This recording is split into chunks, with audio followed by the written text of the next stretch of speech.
All right, guys, welcome to the Reliable HVACR live stream and podcast. So if you can't stay for the whole show, remember that you can watch it or listen to it later on the go on the podcast. What's up? I'm seeing a lot of familiar faces in the chat, and we have a special guest today, the one, the only HVAC guy. Hey What's guys, up, man? you know, How's work week today? I mean, this week. oh the work, the work week was great. I had a couple of calls that were a doozy. Yeah, it's getting that time already. We already have like 90-degree weather down here, so it's all AC calls like piling up. Yep, I think we How's just had a cold front come through. who you?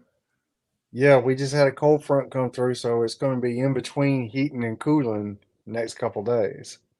Uh yeah, we had a bunch of cold fronts like last month. I think that's over for us already. And we're just 90s. We're gonna get into the high 90s, hundreds, all that fun Texas weather. So let me just look at the chat real quick. We got Zach, Tech Tie, Texas Peach, Richie's in the house, Eddie, Jonathan. What's up, everybody? Zach, Just Work HVAC, and let's see. Ready to watch? Y'all are my top two favorite to watch on here. Appreciate that, man.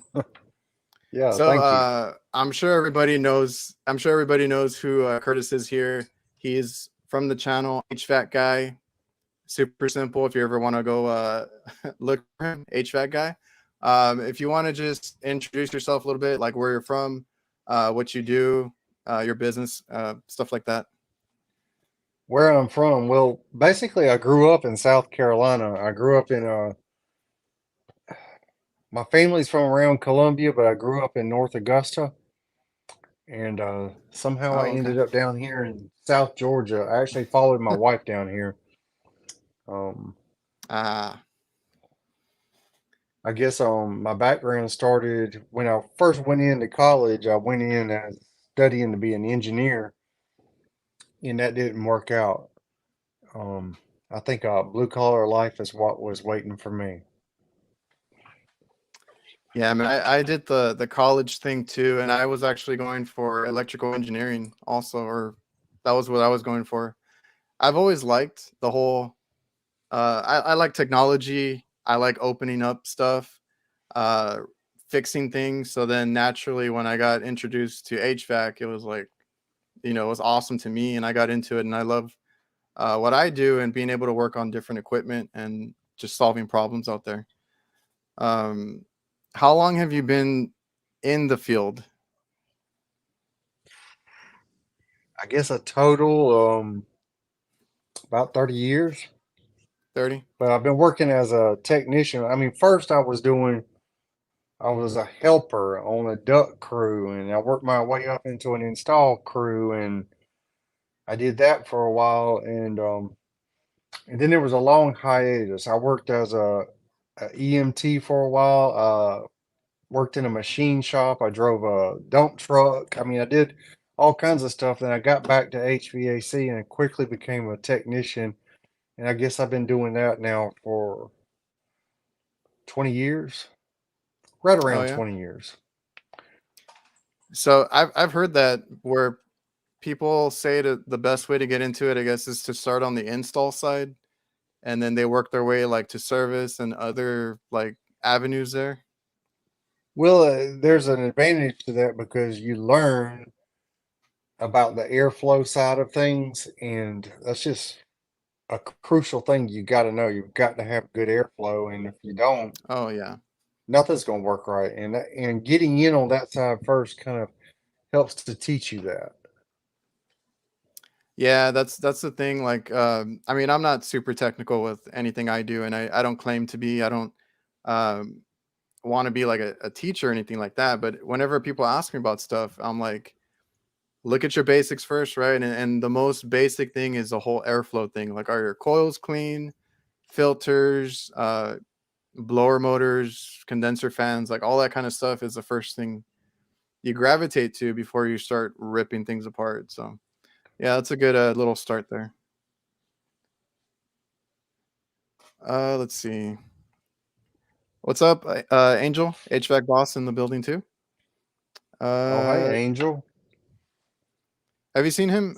He had a channel. He hasn't posted. I think he gravitated towards like Instagram now. Oh yeah.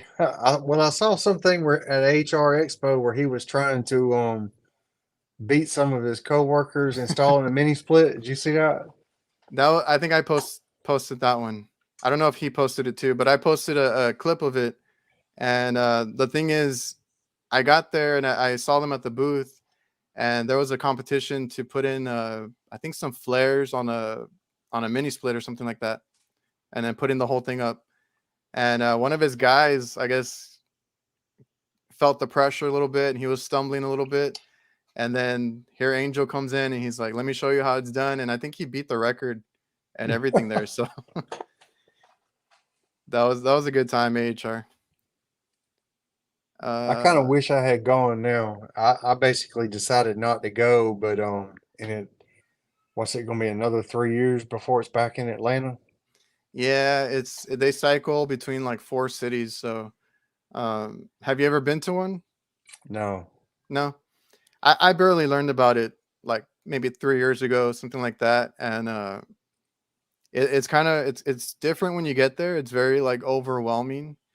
That's why they have the whole 3 days for you to do it, because I kind of underestimated it, and we walked and walked and walked. It's just a lot to take in, and there's companies that you know of and some you've never heard of, and they're all there, demonstrating new products and stuff like that. It's this year was kind of neat because of the Vito, Milwaukee, and Klein stuff that they had showing off. So that's pretty cool.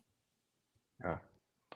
Uh, Uh, but having it in Chicago in the middle of winter, that to me does not sound like a good idea.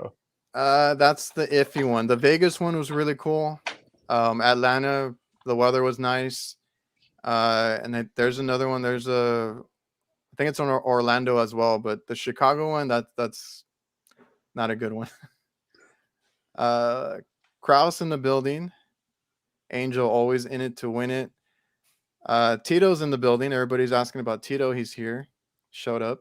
What's up with him? Is I didn't know if he was doing like solar panel stuff or quit doing HVAC, like he got a job and they wouldn't let him do it or something. What's Oh going on yeah, with him now?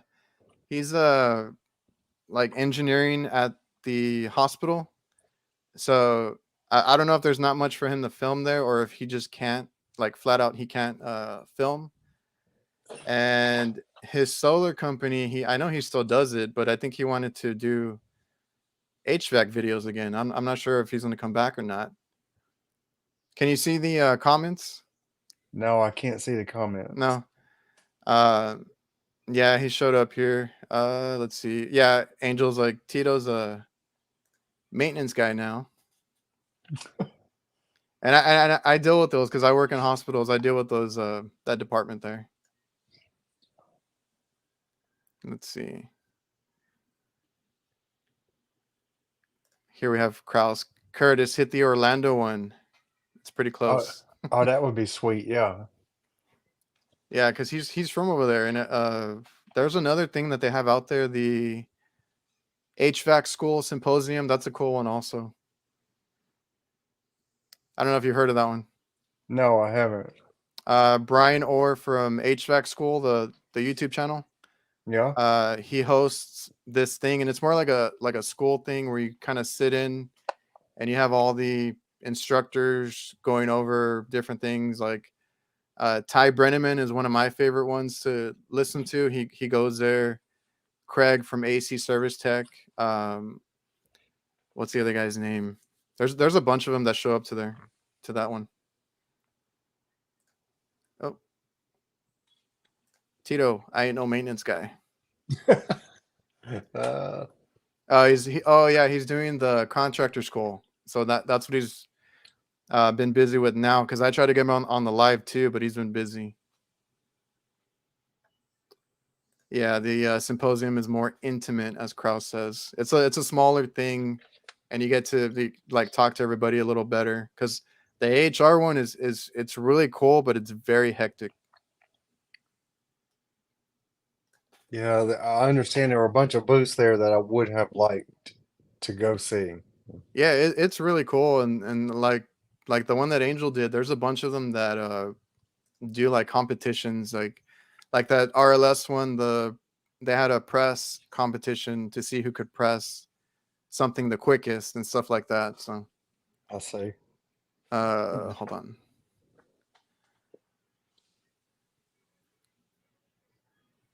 So let me pull up some questions that I had. I don't want to forget about those. So you are in business, for yourself. How long have you been doing that? I've been in business since early 2011. I 2011. I actually started the business in 2010 technically, but I was still employed Oh, okay. and I was just getting ready, and then in 2011 jumped in with both feet. I had no advertising. I had very few customers. I just gave it a shot and it turned out okay. Yeah, I got a lot of questions on that too. Like, should I start this and that? But I mean, it's a process. Like, I've been through it too. We started in 2007, and my dad started it, so he went through basically what you did. He was working somewhere. He got everything ready to start his business, and finally, when he left the company that he was working at, he could go full time. Because I remember going on the weekends, waking up real early because he already had side jobs lined up and everything, and we go do our repairs and service calls on the weekends, and I would go, and I was just his helper at the time. So we've been through all that, and there's ups and downs. There's a lot of that, um, stress, stuff like that. Well, I guess initially it was very stressful for probably the first 3 years. Total combined, I probably paid myself $14,000. In fact, I know that's what it is. I mean, I didn't pay myself hardly anything, and I couldn't have done it if my wife hadn't have been working. Yeah, that happens because yeah, like my dad for the longest time. I mean, it was like he couldn't, and I wasn't getting paid either. When I was a helper or whatever, I had another job, and I would go and help him when I could. He wasn't really paying himself either, so it's an investment, is what I want to call it. It's like you're not gonna be banking right away. You're not gonna be $1 million company or anything like that. You got to build up to it and then learn all your mistakes. Everybody makes mistakes. Everybody has to go through that whole like first year of progressing and all that. So, Yeah, it's not uh, just the first year. well, yeah, Some of my mistakes was working for people who don't really give a flip about you and don't care if you get paid one way or another, and you end up isolating those people real quick. yeah. Like a question I had here is, should you open up your own HVAC business? Why or why not? Now, when you opened up yours, did you see it as like something that was easy, to build or get money from or anything like that? No, it was not easy. First of all, you need to have some kind of financial support from somebody else. Um, because like the first year, I don't know, you kind of need to bill out like at least 300,000 in a year to have any kind of respectable income. And you're Hmm. not going to do that right away. I mean, it's going to take time. Um, Yeah. it was not easy, but once I became established and I had my good customer base and got things going, it was the best decision I had made in a long time. Yeah. So like, Well, my dad already had experience on the hot side, so he doesn't do HVAC. I always have to clarify that because some people are like, "Oh, you're just you work for your dad. You're just I don't know what they call it," but I'm like, "No, I'm a first generation. My dad does hot side, so for him, I did benefit from him opening a company because he did that first, but it was a cooking equipment repairs and service. So then he's like, I need somebody to do HVAC because that was like, there's good money in that. And what I always tell people is like, if you're looking or thinking to get into the trade, whether you just want to get into the trade or you want to start a business, to me, HVAC is never going away. So like everybody needs heating and cooling, and then a lot of businesses and people in general too need their products like stuff you keep refrigerated or frozen. That's always going to be in demand. And then like if you get into hospitals or anything else, I do light commercials, so I don't get into too much of that. But you have medicines, you have blood, you have all this other stuff, chemicals that you got to refrigerate. So it's always like a good thing to get into the trade. And I would highly suggest if anybody here listening is thinking about starting a business, obviously have your ducks lined up and have everything ready, have some money put aside. Um, think of it as an investment, but it's in demand all the time and it'll never go away. The whole um, lockdown and stuff like that happened a few years ago, it's kind of proof that it doesn't go away. We stayed busy throughout that whole thing. Oh, we did too. We did too. At that time, I had one employee, and we never slowed down. And in fact, some people, I had a boom in change outs because people were thinking they're not going to be able to get their equipment. Oh And yeah. that didn't actually happen for like a year later before we had our shortages. But yeah, we are recession proof. As long as you're competent and you know at least half of what you're doing. I mean, I think a lot of times you got to go in with the mindset, leave it better than you found it. Oh And yeah. as long as you're competent and you do the right thing by your customers, like if you do something wrong or if you got to go right back the next day, do the right thing. That's all they want. They don't expect you to be perfect. No, and I had to learn that the hard way. My dad already knew that. My dad had been, dealing with customers for a lot longer than I did. And I was always worried about messing up or making mistakes or anything like that. And then I would hate to have to go and explain myself to the customer if I ordered the wrong part, I put something in wrong, or I blew something up. I don't know, like stuff happens. And my dad's like, my dad's like, just be honest with them. Or, if a part's taking too long to come in, you got to give them the options. They choose how to spend their money. And like the main thing is you have to be upfront and honest with all your customers. And then as far as like the work that you do, nobody's perfect, but if you can take pride, just try to make it better, and then you yourself, like I say, always be better. And what I mean by that is like every day be better than you were yesterday. Just because like that's what the customer sees. Like they see the and I always tell people take before and after photos too. Like that's a good form of advertising. Like we don't really do advertising, but before and after photos, something the customer can see. Like if you cleaned up around the unit, inside the unit, tidied up things, all that stuff goes a long way. Oh, I need to But start doing before and after pictures, yeah, look, let me especially the insides of a unit. yeah.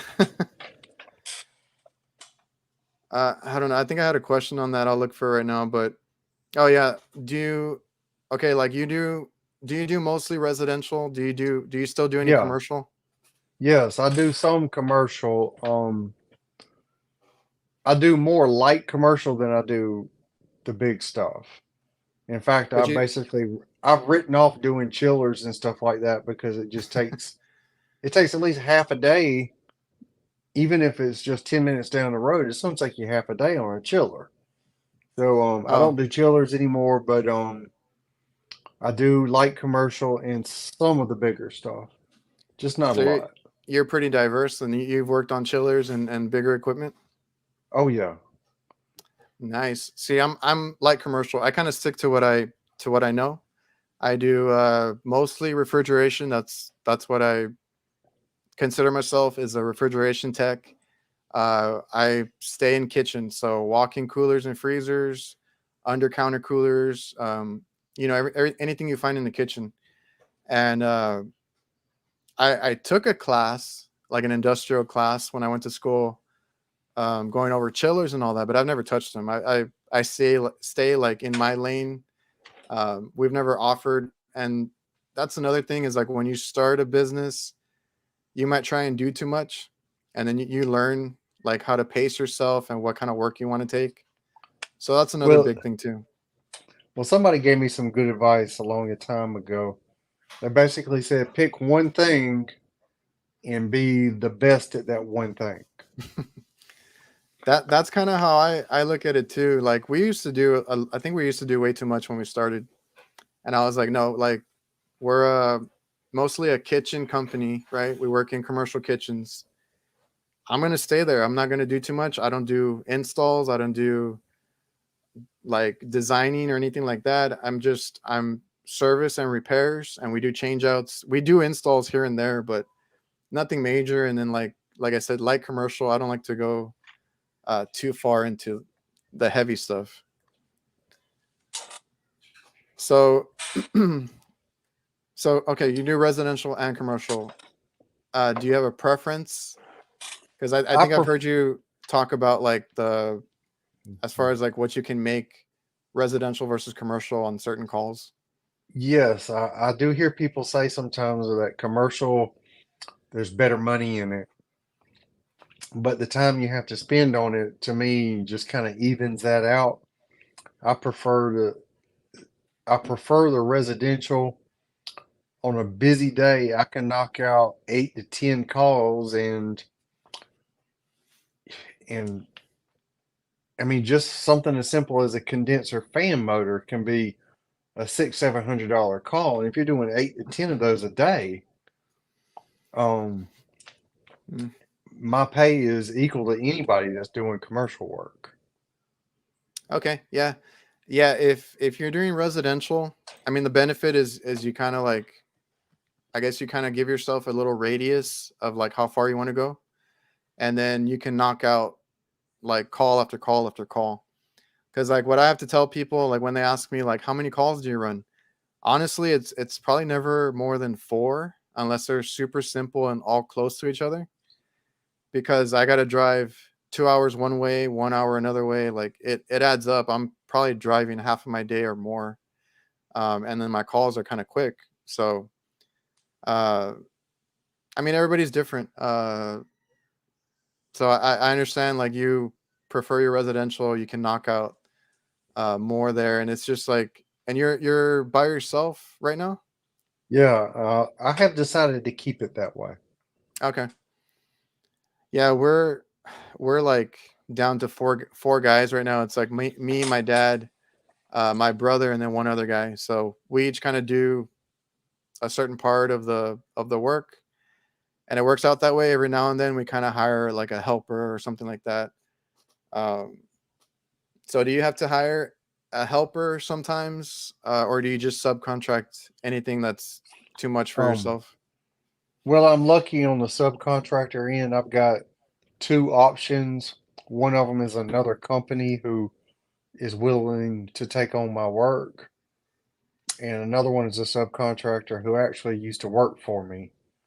Um, so I sub out my installs or the change outs unless it's something simple that I can do like on a weekend. I might do one myself. Um, Gotcha. but even sometimes a job that might be a two-person job, like a Hmm. 5 ton coil or something, Hmm. I generally do them by myself. Oh, really? Man, sometimes you got to do what you got to do. Let's see. And then I'm just reading the Instagram questions I had. Uh, okay, so since you do residential, did you ever get into like advertising? Oh Um, yeah. how do you do that part of the aspect of work? Well, the advertising, I was actually advertising on TV, Oh, really? and just imagine the cost of doing that is like putting somebody on payroll, but they're not actually working for you. It's your advertisements on TV. That's how much it costs. Hmm. And I didn't see much benefit to it. The only time I ever saw a real benefit to it was when I was running a special. I did like a $49 special for a preventive maintenance, and I could tell every time the commercial ran because I would start getting phone calls. But honestly, I'm to the point now I don't do any advertising. Well, I do have an ad in the yellow pages, so I do have that. But I don't do any advertising anymore unless you consider my van and the wrap on it advertising. But I did in the past. I did do the TV thing, and I did that for like 6 months. And except for that one campaign, I didn't see hardly any benefit to it at all. So like okay, so you did TV advertising, and I've seen the whole maintenance thing is what gets people, like the specials, Yeah. because around here we have the billboards and it's like, 50 to 60 bucks maintenance special or whatever. Now on the commercial side, I'm looking at it like, how can they do that or whatever, but I don't know. I've never done residential. I don't know how that works or anything like that, but we've Well, seen the it's getting billboards. your foot in the door. Yeah. Most of the time, when somebody's calling for a $49 special, you might understand this. They're calling for a preventive maintenance, but there's something wrong. Yeah. And they know it. They don't want to pay the $70 diagnostic. They would rather pay the 49. So they call you on that and you find it and you may get a repair out of it. And during that campaign, I actually got several change outs because that's what they needed. That's how it goes. I always tell people that's how we stay busy all year, is like during the downtimes we do maintenance, and then just keep an eye out for anything that they need. Like, I don't know, you go there for maintenance and they might not even know of all the issues that their system has, and you can bring it to their attention, change out some stuff, and you get extra calls through all that. Mhm. Did you use anything? I had somebody ask me about like Angie's List or any of those kind of services. Have you had any experience with that? When I started out, there is Craigslist still around? I It's don't still even. around, but I don't know who uses it. I tried that. I got zero calls from that. Nothing. Um, I tried everything. I mean, I had everything I could on like Facebook. I did the Google ads for when people search. I had a website. I read an entire book on search engine optimization, built my own website, and had it ranking at the top every single time for years and years. And I don't think it did me hardly any good at all. So is it just like, do you do anything else, or is it just word of mouth? Just word of mouth. That's all I do right now. Word of mouth? But I don't know if the search engine optimization and the website, I don't know if all that did. It's hard to tell because you can't track calls that come from because you're using just one phone number. Yeah. But Yeah, I like tried everything. for us, it's word of mouth. I tell people I don't bother too much trying to buy advertisement anywhere. And for commercial, I'm not looking for homeowners or anything like that. I need to speak to certain people to get my foot in the door. So the only other form of advertising is we still do business cards, but we also do like little brochures. Sometimes we do flyers, and we kind of hand them like that as a package. And I just tell people, like, if you stand out a little bit, that helps. And then obviously be friendly and treat them good and get them to trust you to call you and stuff like that. Yeah. Kraus, precisely. Foot in the door. Let me see what's going on in the chat. Eddie likes how your van turned out. Uh, well, thank you. Is Um, that done already? You're happy with it? yeah. I, I don't know if you're like me, but I get people constantly contacting me wanting me to feature their products in videos. It's kind of like a product sponsorship, and Yeah. I don't take those, but one of them was offering stuff for solar panels and chargers and all that stuff. And I thought, would I do that to my van? I have no use for it. So I'm just like, no. Um, but yeah, I get offers like that almost every day. It There's, there, it's up and down for me, but like I have to turn a lot of them down. yeah. Now, there's, there's one that I'm probably going to take. It's, a company out of California that's starting a tech school for HVAC that's partnering with Auburn University. And it's called Preppy. I may jump on board with that one because their part of their message is you don't need a 4 year degree. You don't need to go into debt to get a good career and make good money. Um, and when I was in high school, that's for us was that hey, you got to go to college. And I wish somebody had sat me down and I could have got into HVAC right away, right out of high school. But they acted like that wasn't an option. Yeah, that's what I like about the whole community online now, because like there's YouTube, there's Instagram, and now I've even seen people growing on TikTok, just spreading the word. There's a bunch of people that are doing podcasts now. There's a bunch of people starting YouTube channels. Um, the whole like even like the funny like meme stuff is going around, and it's just like good to get the conversation going. And I think there's one that I'm trying to get a hold of because they had emailed me and I missed their Zoom call because like I get called in all the time. I didn't. It's hard for me to sit at a computer during the day, but there was one too that did something like that where they did online training and stuff, and it was really affordable, and I thought that was cool. So we'll see if that works out. But yeah, like that's what I always tell people is I wish they would give kids the option to, or at least talk to them about trades, because like nobody ever told me any of that either. Like you go to school and you take all, or you pick something that you might not even use your degree for.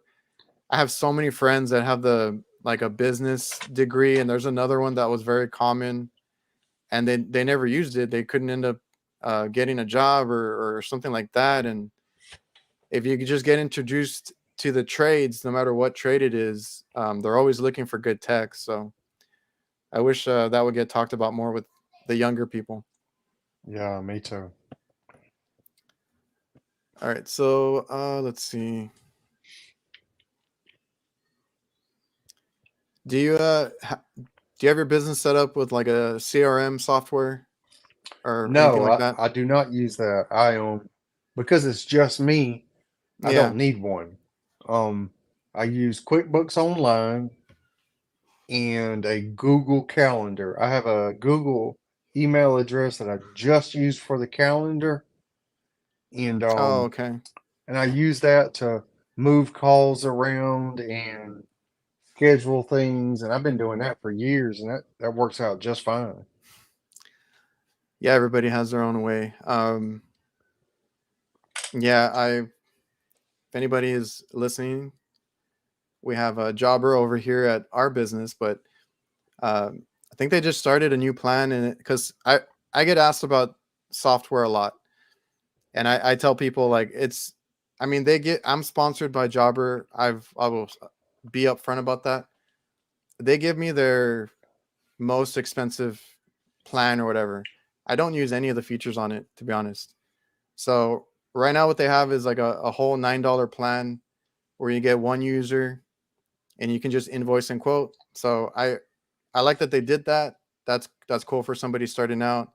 I mostly use it just to kind of organize myself a little bit, but I never learned QuickBooks honestly. But we were looking for something because we were doing paper invoices like honestly right before, probably less than 5 years ago, and I hated doing that because I had a few guys at that point. We had a few guys, and I could never read any of the handwritten stuff, and I had to be calling and guessing, and so I'm glad that we switched to a software to organize us. But Well, yeah, it's with just a question I QuickBooks get. Online, I was able, when I had several techs, I would have each tech with an iPad in their van, and they could enter in modeling serial numbers. They could even add pictures. They could do an invoice or an estimate right there on the job. And if I sent them out there and said, hey, let me see your invoice before you do it, they could just hit enter, save it, and then I could pull it up and look at it and maybe change it myself Mm, and save it and say, okay, now you're ready. Or they could work up the whole bill, do the whole job themselves right there on the site and collect and receive payment, all with just QuickBooks right there on the site. yeah, and back then, our guys were not good with their phones. They were breaking their phones all the time, so I wouldn't trust them with a with a tablet. But uh, we do have the guys with laptops and all that, so we've upgraded. But man, yeah, we were doing paper for the longest time, and I had to deal with it because I do all the billing and stuff. What kind of laptops are you using? I got them Chromebooks. I didn't want to get them anything crazy. I started using, when I was using laptops before QuickBooks became as mobile as it is now, Hmm. I was using the Panasonic Toughbook computers, and I've got two of them still. Those things are just bulletproof. There ain't nothing wrong with either one of them. They're just old and have kind of a small screen, so I don't use them. Yeah. Now, like, yeah, like now I was gonna use a laptop myself too, but I got so used to doing it on my phone now. So I do a lot of my invoicing and all that, or pulling up uh, anything. I do it on my phone. Let's see. Cross already knew what was coming. Don't you dare plug it. Hey man, that's my only sponsor right now, I think. So, but I like what Jobber does, and then like I don't want to get into it too much. We're not here to talk about Jobber, but um, they are part of the whole thing where they're bringing the trades to light. They're currently trying to build up their YouTube channel where they have, and I've been interviewed to be featured on there too. I just have to wait my turn, but they have people that are doing lawn care, that are doing plumbing, all this other stuff, and they get them in a room and sit down and talk about how to start a business, how to get paid consistently and quicker. Like they're part of that whole awareness, so that's why I like them too. That's why Well, I'm working with them. I'm gonna tell you, if you start a business, you better get used to getting paid 30 days later. Yes, that's a thing that I don't think people realize. You don't get paid right away. Um, so for you, it's is it 30 days with your residential Well, stuff? with residential, if it's not from a rental company, if it's a homeowner, Hmm. I might get paid right on the spot. If it looks like Oh, okay, yeah, somebody, if it's somebody I know and I've done business with them before, I might just bill them and expect to get it later. And yeah, that to me is always, even if it's a good customer, that to me sometimes they might forget. And if they forget, and if I forget, it might be 3 months down the road before I realize I've got an overdue invoice. yeah. We've dealt with that too because like like I get busy and I forget to check on things, and then my dad too. He's busier than I am, to be honest, year round, doing the whole cooking equipment stuff. And it's like we got to be on top of it too, because like if we both forget, the customer lets it slip. You have to track it down and make sure you get paid for that. But yeah, we do commercial accounts, so obviously we do have to wait to get paid. And that's another reason why we kind of try to streamline our invoicing and quoting and all that. Because if I can just email it out and get it done as soon as I finish, the job, we get paid like so much quicker. Um, and we still get paid by checks, by mail, and stuff like that. So it takes time. Yeah, I've started getting a larger portion of my payment paying through QuickBooks through the email. There's a link where they can pay in the email. So I've started getting a larger portion being paid that way. Yeah, I see. Let me look at the chat real quick.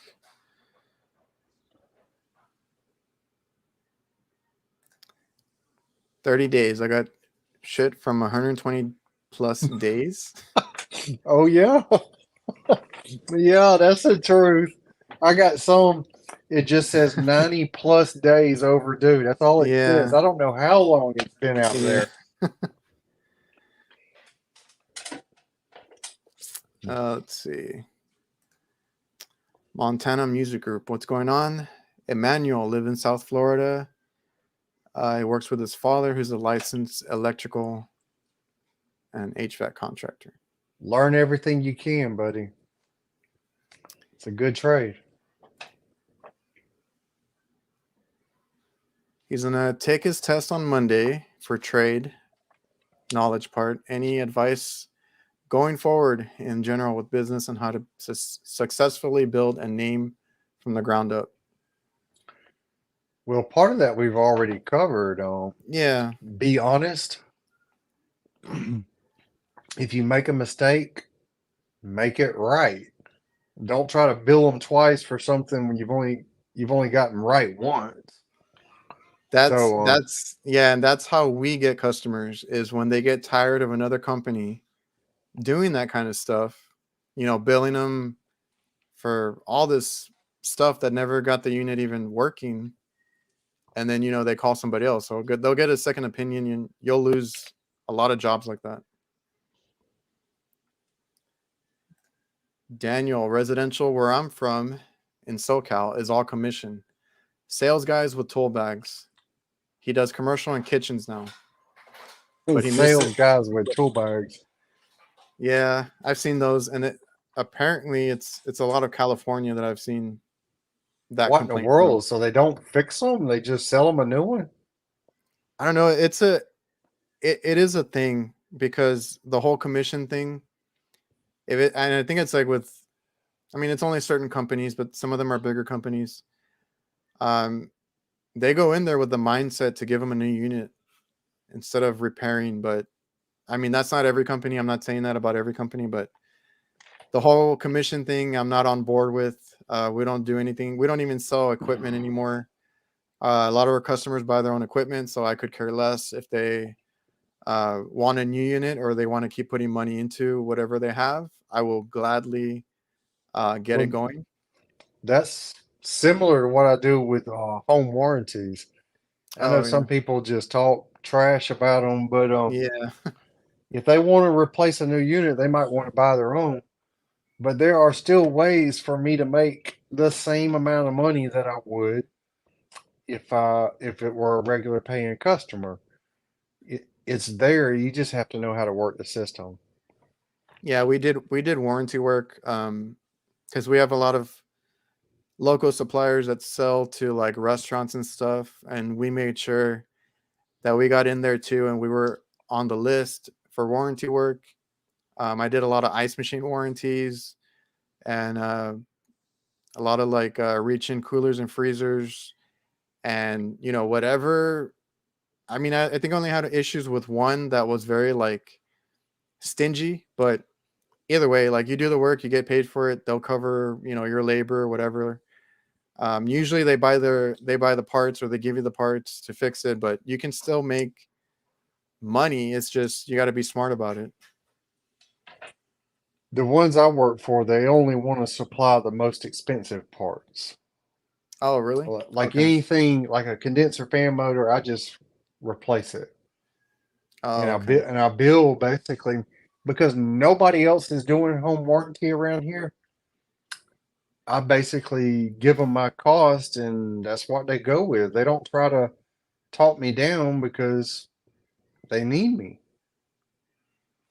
So I'm getting basically my price. I'm not doing work for half the price or anything like that. I'm getting my price for doing the work. And if they want to supply an evaporator coil or a compressor, hey, that's fine. But there's still ways for me to make my money.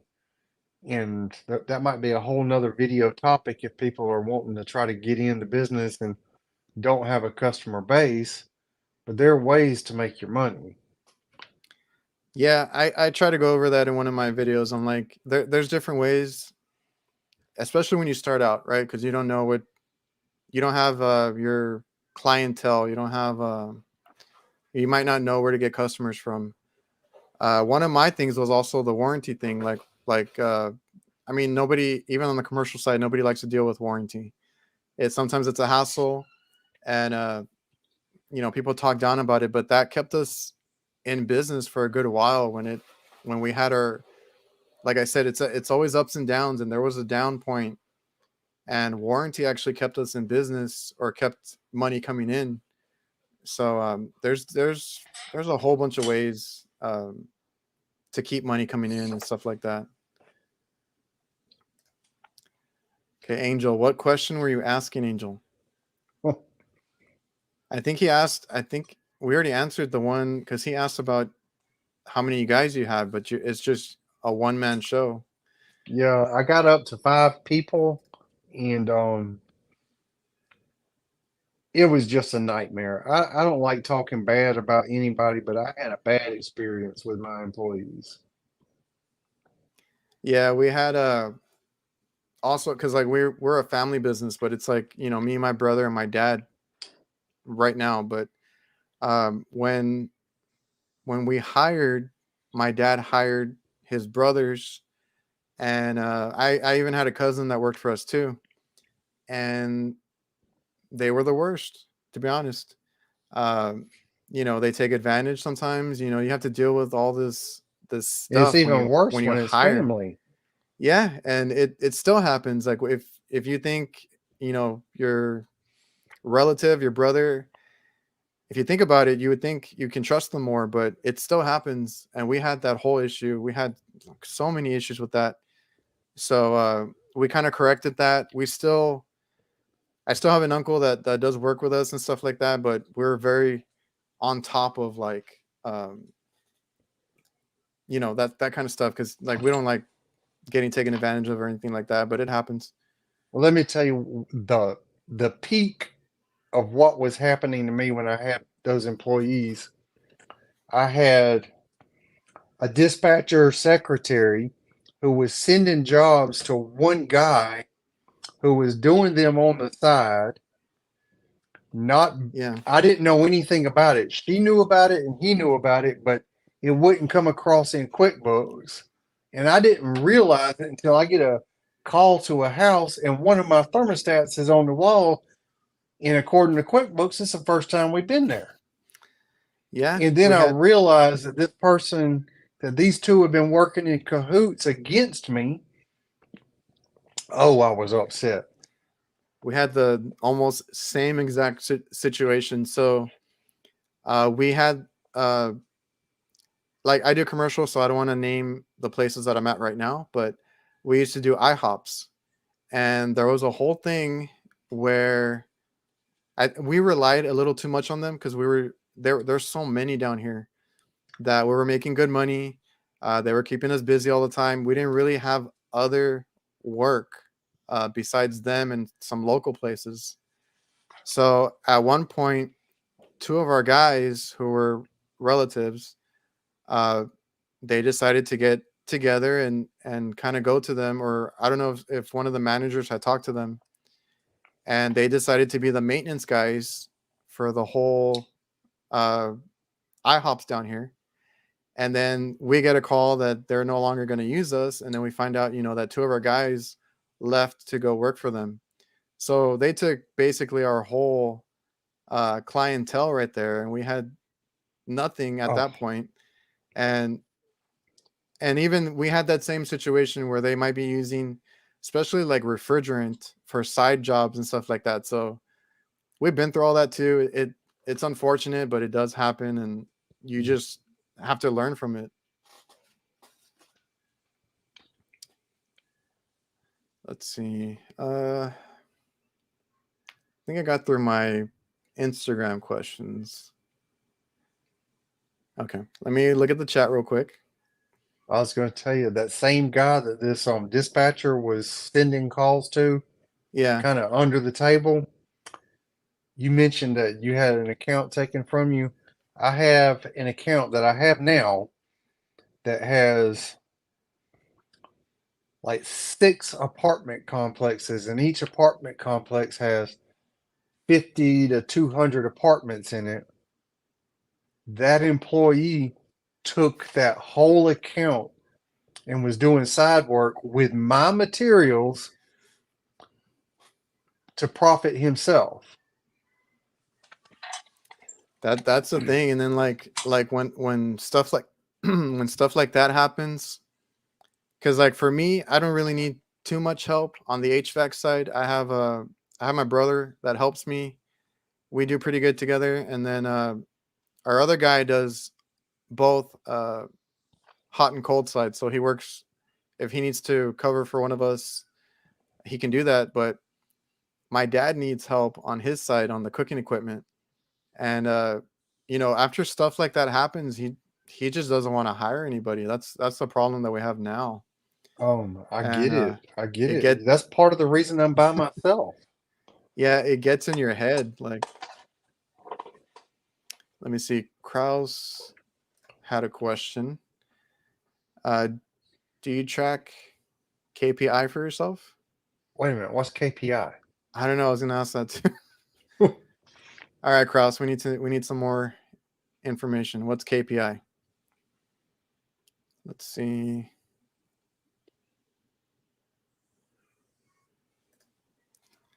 As a one-man show, you'll never be able to sustain extra techs. Can't offer what bigger companies offer. Uh, I guess it I depends on your outlook, like how you want to go about your business. look. I was offering some of the same benefits at big companies. I was um I was offering health care, which honestly nobody took part in, but I was offering a health care plan. I was doing health care and paying them, and they were doing all that to me. So yeah, I had a bad experience. I know everybody's not like that. I know that. I just had a bad experience. Yeah, it just depends because like with you, you're happy being the one man show, and you're profitable. You're making what you want to make, obviously, and you're doing good for yourself. And it's the same thing with us. Like I said, we're four guys right now. Usually we're five, but we're down to four right now, and it's profitable. When we had more guys, we didn't make enough money, and it didn't work out. And once we downsized, we made way more money than we ever did. So we're happy being a small company for now, but I mean, obviously, there's always room to grow. It's just everybody's Well, different. people don't understand. I'll give you an example. If you hire somebody right now that's making $22, $25 an hour, that literally is going to cost you 65 to $70,000 a year to support this person. When you start talking about workers' comp, your vehicle insurance, fuel, not in the social security and stuff that you have to add in, it all adds up, and it's hard for one person to produce over 65, $70,000 by himself. So it's really hard to start adding people. When you do, your profit margin starts going down. Yeah, it narrows quickly because like I mean, and this was not we weren't some big company either or anything. We added a few guys and then like and we had a lot of work, but it doesn't translate easily. Like you have to have enough you have to be making enough to keep several guys on your payroll and like for us it just didn't work out. We made way more money just downsizing to like four or five guys um and I remember back in the day like I had to wait or I had to go weeks without getting a paycheck and I was fine with it. I tried to make sure I uh maintain myself to where I'm stable and I can kind of wait to get paid and stuff like that. But we had to go through all that stuff and that's when we were doing well, but we added guys and it just didn't work out. So then we downsized and we've never had issues since then and we do get overwhelmed with work sometimes, but it's not it's not impossible. Like we'll get to it and we're honestly quicker than a lot of the bigger companies out here because they have even more work and I think that's the one complaint is that at least around here is that the companies take forever to get out there and we try to get out there the same day and sometimes I can make it there within an hour or two and they're pleasantly surprised. So um, that's just how it is. Oh, Kraus. Key performance indicators: average ticket, average call duration, type of call, stuff like that.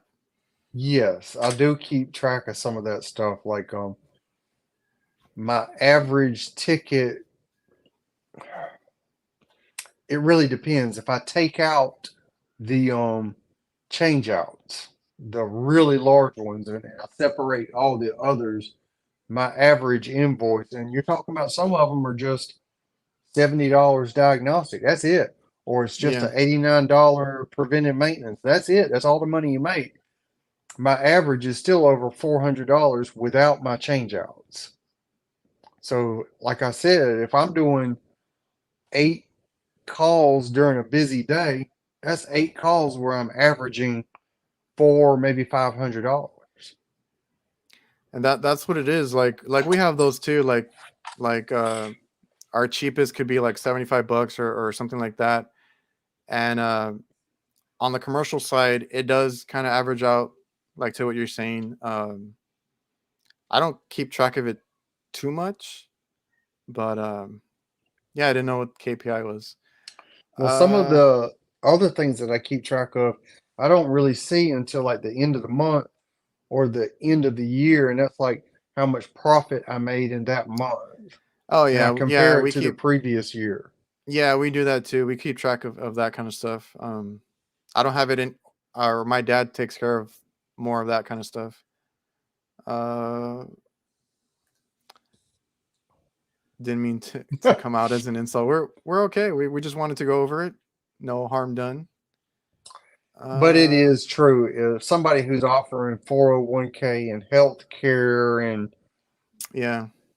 it's hard to compete with that. And the only reason I was able to offer health care is because of what everybody calls Obamacare. That's what I was using, but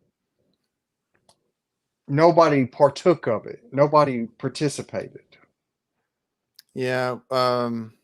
Yeah, I think that's one of the harder parts to compete with, that kind of stuff, the benefits and all that. But But even still, using that, you're going to have to pay half of their health care costs. If their health care is 400 a month or 800 a month, you're going to be paying $400 a month to help them with their health care. And I was willing to do that at that point. yeah, and I'm not taking it or we're not taking it as an insult. It's just the way we operate. Like Curtis is a one man show. I like that we're kind of small on my side. And there's a lot that you have to take into consideration. Like you said, the employees, if you're going to give them insurance or benefits or anything like that. Um, I mean, you have to give them vans. You have to get insurance on the vehicles. Um, you have to give them equipment too. Like everything adds up. It adds up a lot. It's very pricey to take on a new employee because I have people that message me all the time because I got a lot of people that watch that are from around where I'm at, and they want a job or whatever. They want to be a helper, and I'm like, I can't right now. That's a lot to take on. It's not like, hey, just come for me and I'll pay you whatever. Like there's a lot of stuff that goes into it. So um, just think about that if you guys are trying to open up a company or anything like that. If you're looking to hire, it's a big deal. I would say don't hire somebody until you just can't do it by yourself anymore. Yeah, you can't do it yourself and you can't afford to turn away work, then that's probably when you should. Some of the guys in the chat are asking about your pup. Oh, my pup's doing fine. He's probably about 20 pounds now. When I Oh, brought him really? home, it's been about 3 weeks ago.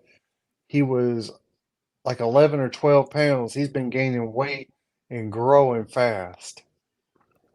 Yeah, man. I saw him in your van tour, and how long have you had him? About a month.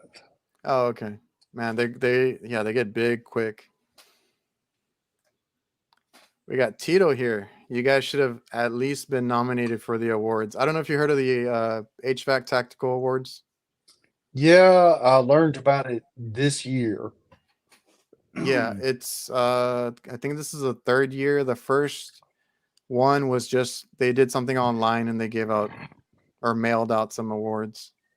Excuse me, guys. Tito, but I think Ben got wind of Tito because he's been uh what do you call it? He felt very strongly about that. But I appreciate it. Yeah, I appreciate that too. It was somebody can nominate us next time. Maybe we Yeah. should do a small campaign at the end of our videos when it comes up next year. Hey, how about nominate me if you think I deserve it? But Well, yeah. Well, the way they do it, because I was wondering the same thing. The way they do it is all you need is one nomination. So if you guys ever see that come up, you go to the HVAC Tactical website and you just have to nominate a person once, and they're in. But they have like a committee that they have like their own little circle, and they'll judge and pick uh, who the winner is, basically. So that's how that works. Let's see.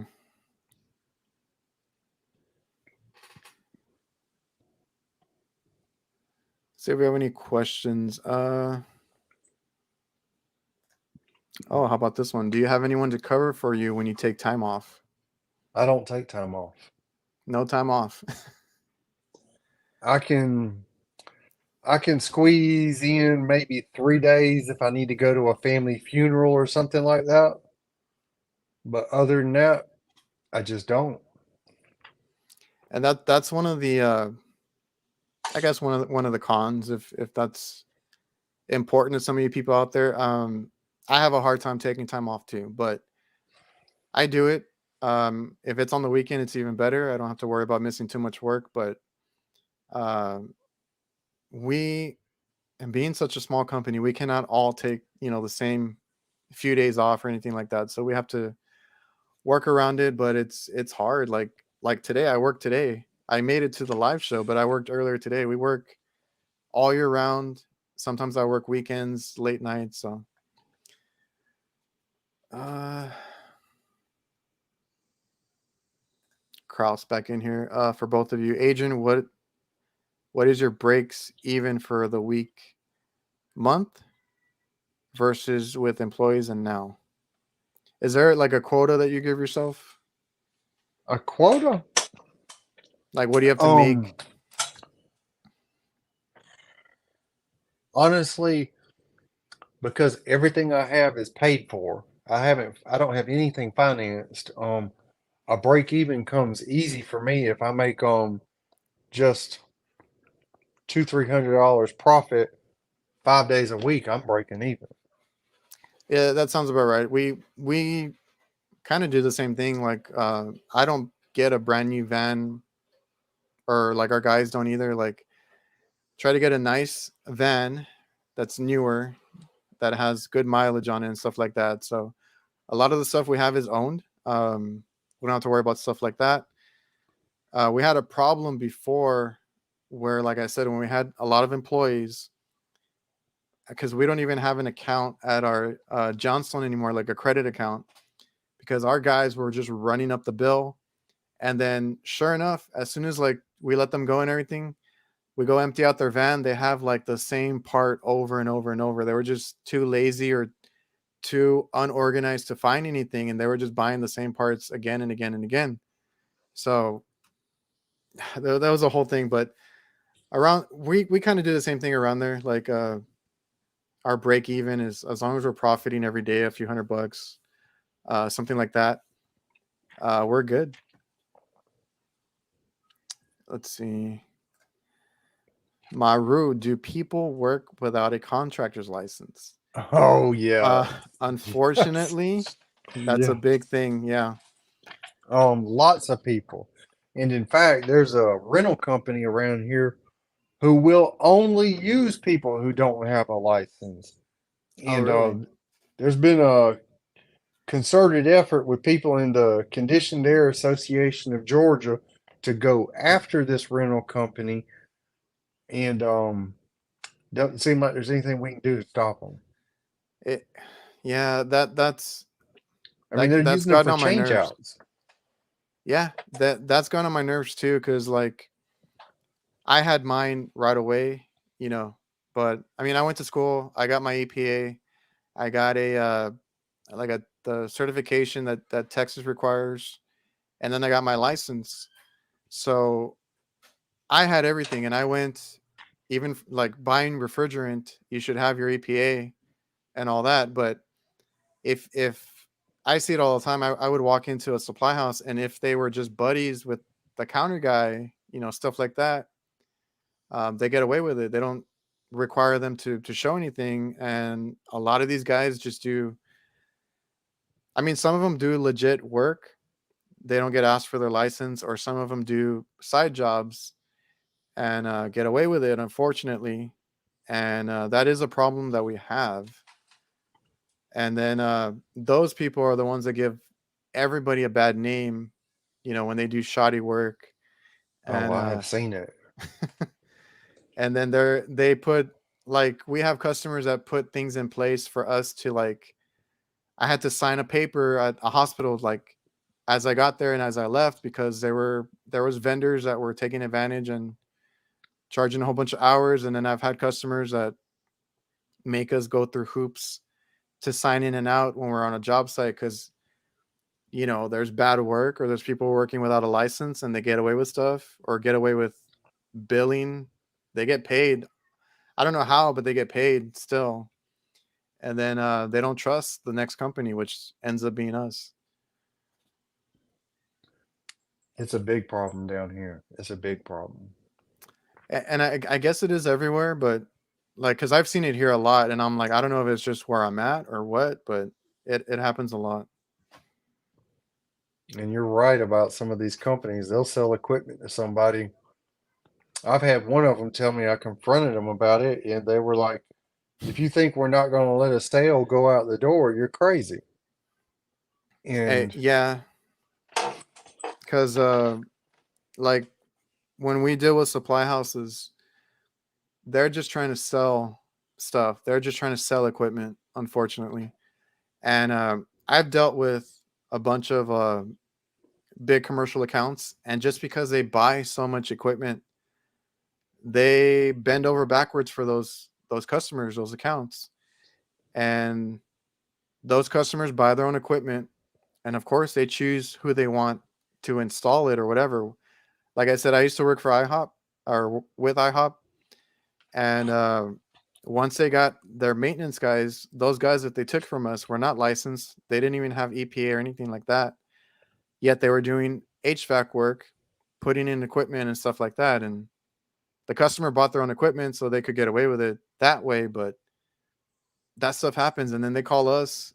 They try getting us back a few times, but it never works out. But stuff goes in and it's not installed right or not working right. Then they call you. Let's see. Oh, Chris in the building. We got Chris from HVACR Videos. Hey, Chris.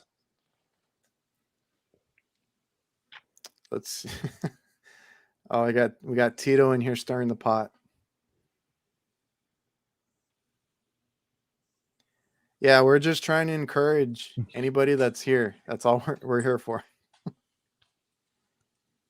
Let's see.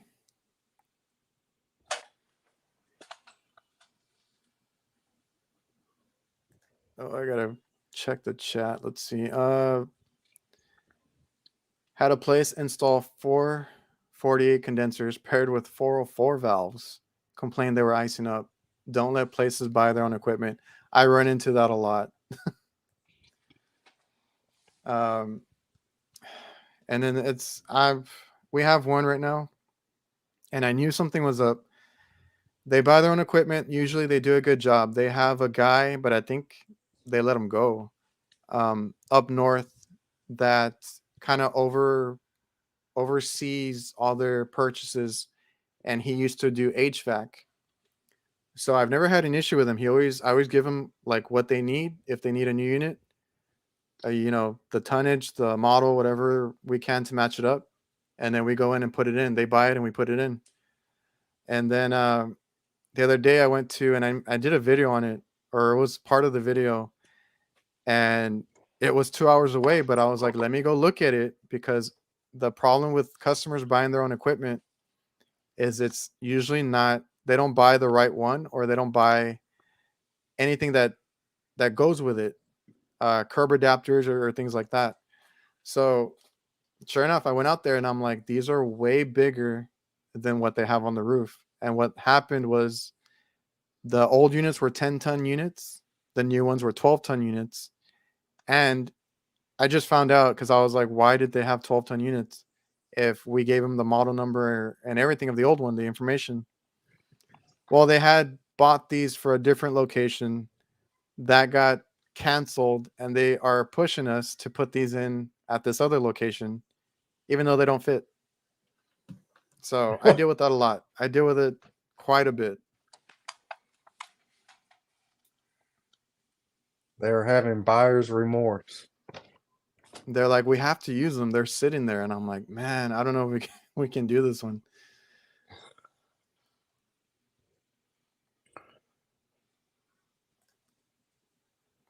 Tito, don't be nervous.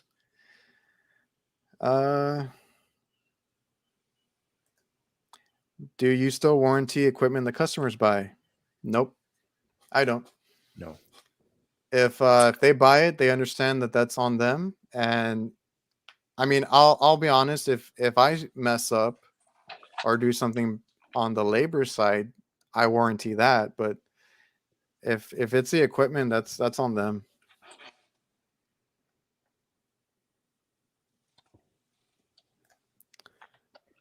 Maru, a lot of companies are hiring their own in-house techs. Do you think this will affect us? Oh,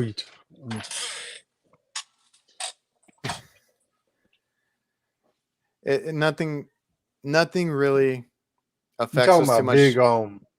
restaurant companies or something like that? Is that what he's talking about? We deal with it with restaurants, and we also deal with it sometimes with the places that like sell equipment. They might have their own techs that go out there and try and fix, the stuff that they sell. But honestly, some of them get away with a good they'll find a good tech that they hire, but for the most part, they're just hiring anybody. They might not have experience, and guess what? They end up calling us. So Yeah, it, I it don't worry that about that. it circles around. I've got that big apartment complex I told you about has 6 apartments. Mm-hmm. It's more than that, but some of them I don't go to because they're out of town. They have maintenance men who they want to try to do HVAC, and they send them to school for HVAC, but it hasn't affected my workload not one single bit because they just don't have any experience, and they learn enough in tech school. I mean, I don't know what they're learning in our tech school because it don't seem like they're teaching them anything. Guys come out of school and don't even know how to put on their gauges. Oh man, yeah, So I like don't worry about them doing work and stuff like that because they might be able to tell me, "Hey, I think we need a blower motor or something," and then I get the job. So I don't worry about that. yeah. If anything, they might just tell you what's wrong with the unit or something like that. Because once it starts getting complicated, they're kind of screwed. Yeah, like they probably won't be able to fix it, or they mess something up. I get that all the time, and we're at a point, or we learn kind of quick. Like if we lose work to a maintenance guy, to a friend of a friend, to a company that maybe just started out that doesn't have a good reputation or something like that, it's nothing to lose sleep over.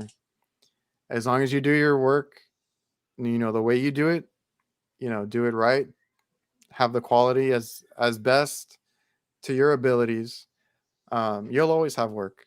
We don't worry about that.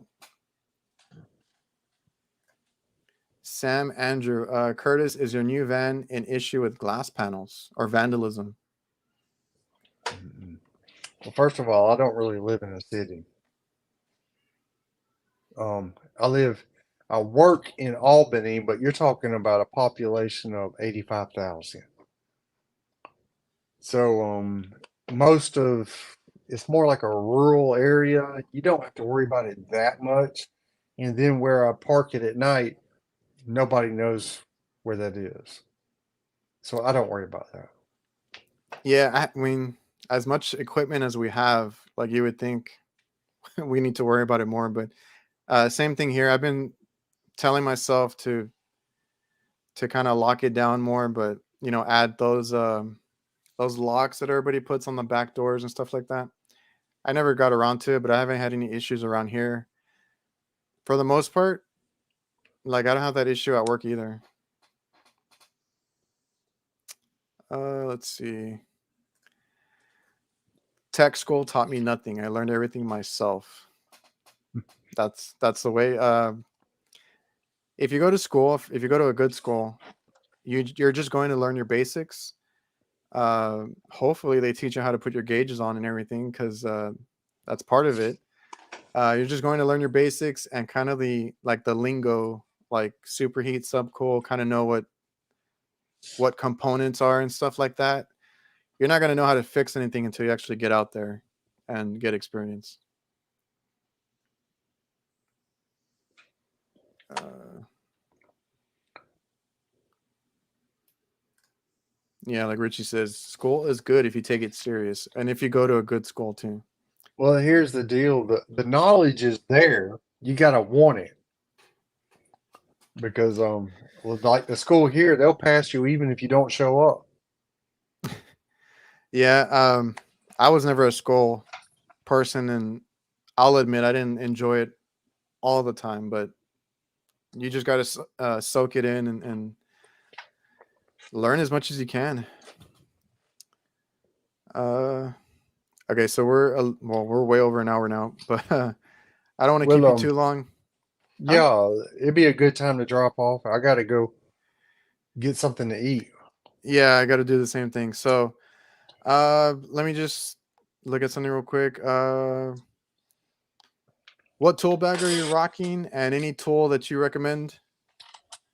I'm using the Tech MCT Blackout by Vito. By far, that's my favorite so far. I've got the regular Tech MCT, but it don't have those pockets in the sides. Yeah, whenever they do the blackout ones, they always add so many pockets and different things. I like that one. Any tool I'd recommend. I'll tell you one tool that I use, and when I lost it, I had to buy one immediately. And that's that DIY vac you put on your wet dry vac to vacuum out the drains. Oh, That thing really? works so good, I had to have it. As soon as I lost it, I had to go get another one. I think I saw you with that one. I need to try that one out. All right, guys. So yeah, we've been here over an hour. Appreciate everybody that came through. Thank you, Curtis, for hopping on the show. And Thank you for having me. like you said, like we could do probably a ton of more videos on some of these conversations. So maybe we'll do it again another time, talk more business and work stuff. Yeah, it was good talking to you. Appreciate it. So I'm gonna sign off. I'll see you guys. Y'all take care. All right. Appreciate you guys for tuning in. That was a great stream. Loved all the questions in the chat. Appreciate everybody who tuned in.